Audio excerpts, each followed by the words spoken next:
Évangile de Jean, chapitre 1. Au commencement était la parole, et la parole était avec Dieu, et la parole était Dieu. Elle était au commencement avec Dieu. Toutes choses ont été faites par elle, et rien de ce qui a été fait n'a été fait sans elle. En elle était la vie, et la vie était la lumière des hommes. La lumière luit dans les ténèbres, et les ténèbres ne l'ont point reçue. Il y eut un homme envoyé de Dieu, son nom était Jean. Il vint pour servir de témoin, pour rendre témoignage à la lumière, afin que tous crussent par lui. Il n'était pas la lumière, mais il parut pour rendre témoignage à la lumière. Cette lumière était la véritable lumière qui, en venant dans le monde, éclaire tout homme. Elle était dans le monde, et le monde a été fait par elle, et le monde ne l'a point connue. Elle est venue chez les siens, et les siens ne l'ont point reçue. Mais à tous ceux qui l'ont reçue, à ceux qui croient en son nom, elle a donné le pouvoir de devenir enfants de Dieu, lesquels sont nés non du sang, ni de la volonté de la chair, ni de la volonté de l'homme, mais de Dieu. Et la parole a été faite chair, et elle a habité parmi nous, pleine de grâce et de vérité.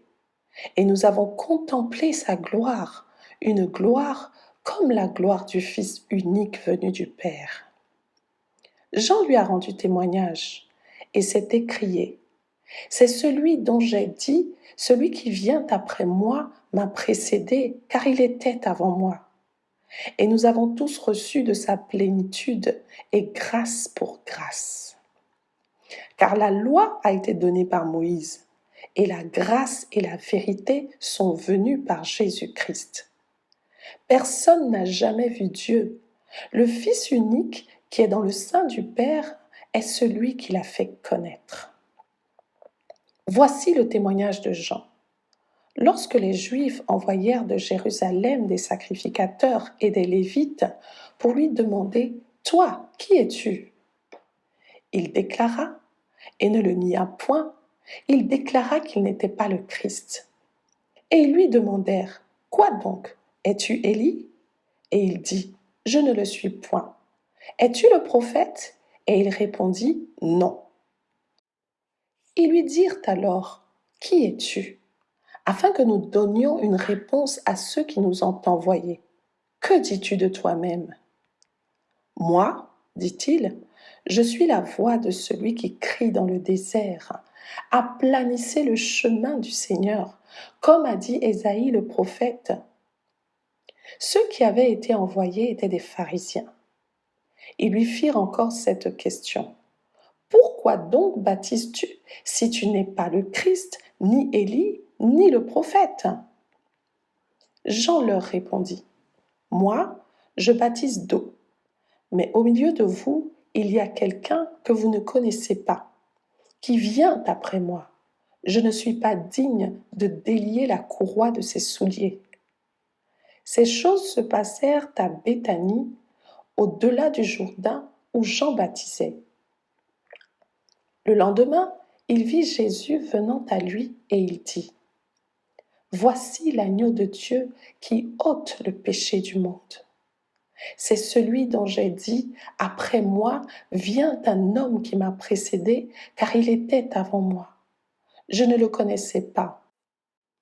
Mais c'est afin qu'il fût manifesté à Israël que je suis venu baptiser d'eau. » Jean rendit ce témoignage. J'ai vu l'Esprit descendre du ciel comme une colombe et s'arrêter sur lui. Je ne le connaissais pas. Mais celui qui m'a envoyé baptiser d'eau, celui-là m'a dit, celui sur qui tu verras l'Esprit descendre et s'arrêter, c'est celui qui baptise du Saint-Esprit. Et j'ai vu, et j'ai rendu témoignage qu'il est le Fils de Dieu. Le lendemain, Jean était encore là avec 2 de ses disciples. Et ayant regardé Jésus qui passait, il dit : « Voilà l'agneau de Dieu. Les deux disciples l'entendirent prononcer ces paroles et ils suivirent Jésus.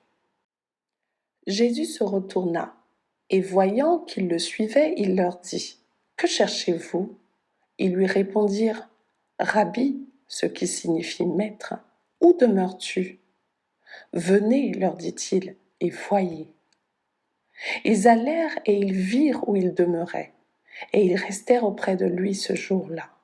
C'était environ la 10e heure.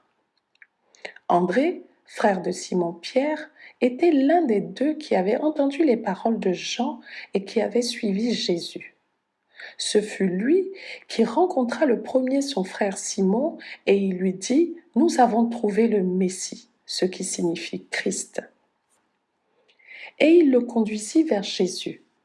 Jésus, l'ayant regardé, dit : « Tu es Simon, fils de Jonas, tu seras appelé Céphas, ce qui signifie Pierre. » Le lendemain, Jésus voulut se rendre en Galilée et il rencontra Philippe. Il lui dit : « Suis-moi. » Philippe était de Bethsaïda, de la ville d'André et de Pierre. Philippe rencontra Nathanaël et lui dit : « Nous avons trouvé celui de qui Moïse a écrit dans la loi et dont les prophètes ont parlé, Jésus de Nazareth, fils de Joseph. » Nathanaël lui dit : « Peut-il venir de Nazareth quelque chose de bon ? » Philippe lui répondit : « Viens et vois. » Jésus, voyant venir à lui Nathanaël, dit de lui : « Voici vraiment un Israélite dans lequel il n'y a point de fraude. » « D'où me connais-tu ? » lui dit Nathanaël. Jésus lui répondit : « Avant que Philippe t'appelât, quand tu étais sous le figuier, je t'ai vu. » Nathanaël répondit et lui dit : « Rabbi, tu es le Fils de Dieu, tu es le roi d'Israël. » Jésus lui répondit : « Parce que je t'ai dit que je t'ai vu sous le figuier, tu crois ? Tu verras de plus grandes choses que celles-ci. » Et il lui dit : « En vérité, vous verrez désormais le ciel ouvert et les anges de Dieu monter et descendre sur le Fils de l'homme. »